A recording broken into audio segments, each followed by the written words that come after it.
Good morning, all. Suburban Sentinel here, coming to you once again from deep inside the Arabian Peninsula.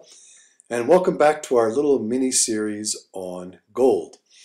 In the first two parts of this three-part series, potentially four-part series, we looked at some foundational issues in purchasing gold, and in the next segment, we examined the advantages and disadvantages of gold. In this section, I'll go over my particular buying strategy. And again, just my disclaimer, I am not a financial advisor. I have no particular expertise in any market, including but not limited to precious metals. I would not tell anyone what to do with their money or other property. This is simply food for thought as an average guy prepper buying gold for hard times or potential hard times. As I said before in the previous video, I am not buying gold in anticipation of being in the gold business. I have no intention of buying, selling, and trading gold to make a profit.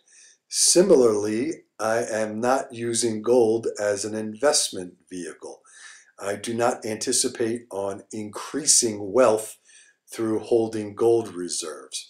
Rather, I view gold as more of an insurance policy, as a device to hold some wealth, a device of last resort, if you will, in case of extreme financial hardship or other economic malaise.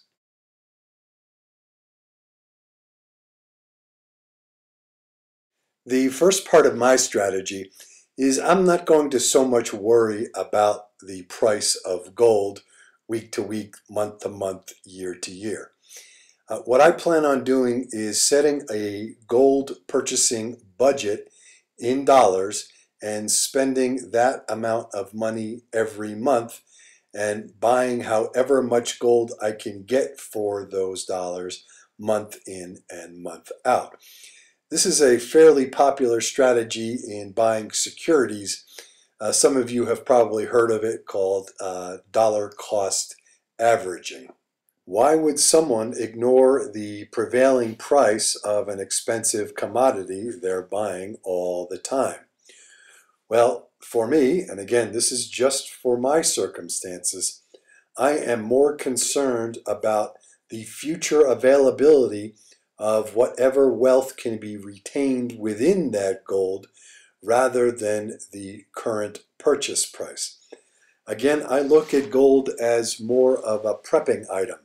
Most people wouldn't say, gee, we really could use some extra food stores put back, but I'm not going to buy that bag of rice this week because it's 50 cents more than last week. Maybe I'll wait another 2 or 3 weeks and then get the rice. Maybe the price will come down. God forbid there's a major emergency or SHTF type scenario and the rice you were going to buy next week or next month you really need for your family today. And that's something we want to avoid.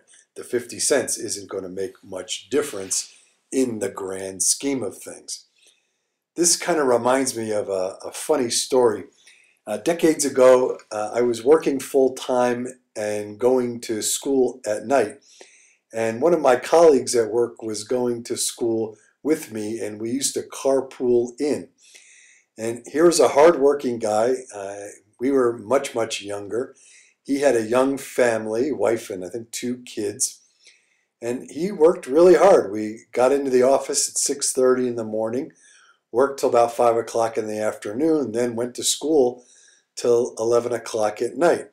And this poor guy only got 1 meal a day at home, and it was breakfast. One morning I pick him up, and he was obviously distressed. I said, what's going on? What could possibly have gone wrong already? It's 6 o'clock in the morning. And he was telling me he had a big fight with his wife. Every morning he would have a bowl of cereal with milk. But his wife did not buy milk for him this week. Her reasoning was that milk had gone up like 25 or 30 cents in that 1 week at the grocery store, and she thought it was unfair, so she refused to buy the milk. Meanwhile, this poor bastard, all he wanted was a bowl of cereal in the morning to get his day going, and he couldn't have it because it was 30 cents more. How insane is that? I think he ended up divorcing her. I don't know, I lost touch with him. Another reason I'm not going to worry about the prevailing price of gold so much is that precious metals tend to be rather volatile in price. I am not smart enough, nor do I have enough time to try to beat the market or time my purchases so that I get them at lower prices. It's just a fool's folly unless you really know what you're doing, and I don't, so I'm not going to even try to beat the market. The second aspect of my gold buying strategy is to observe operational priorities at all times. For prepping items, I have them divided into three basic categories or priorities. Priority one is that which a human being cannot live without, namely food, water, shelter, or clothing. My priority two items are things that we would likely need depending on the circumstances, such as medical equipment, first aid kits, weapons, ammunition, highly important items but not necessary for survival in all circumstances. And finally, priority three items, everything else. For me, gold will always be a priority three item. I will only buy gold so long as all priority one and priority two items are in my cup runneth over status. So if there's ever a shortfall in the basics, I will immediately shift the gold budget to higher priority items. The third rule in my gold buying strategy is slow and steady. I'm not going to try to buy a lot of gold at once.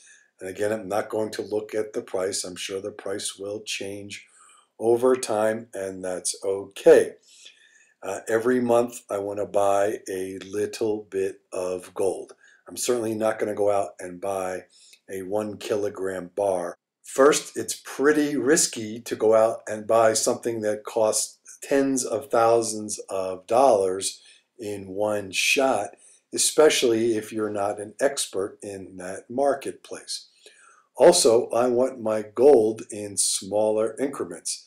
I don't want one giant bar. I'd like to be able to break it up in case I have to use it for trade for something that doesn't cost so much.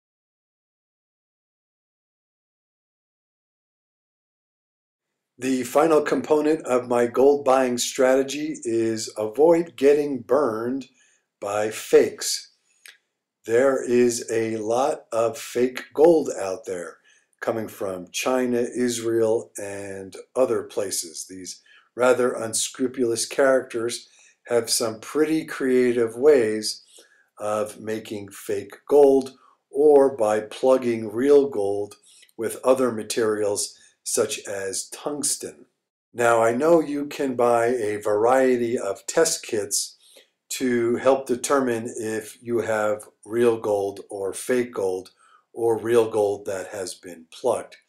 In my opinion, and again, this is not an expert opinion, those kits are not always reliable because the criminals are pretty creative.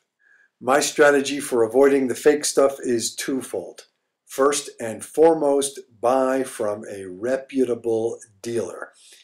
The dealer from whom you buy your gold should be beyond reproach. And that's what I do. The dealer I use here, I give him all the business, and he has been around and in the business for many, many decades and services higher end clients and has been doing so for many years. Another means of protecting yourself from fake gold is to buy in small increments. People are much less likely to try to either fake or plug smaller quantities of gold.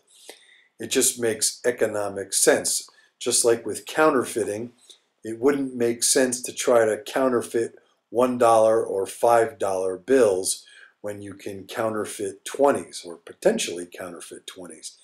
People are less likely to try on smaller increments. I'm not saying it doesn't happen, but I think the chances of getting fake stuff are lower with smaller denominations or smaller weights. That, in a nutshell, is my gold buying strategy. I hope it works, but I am certainly not counting on it.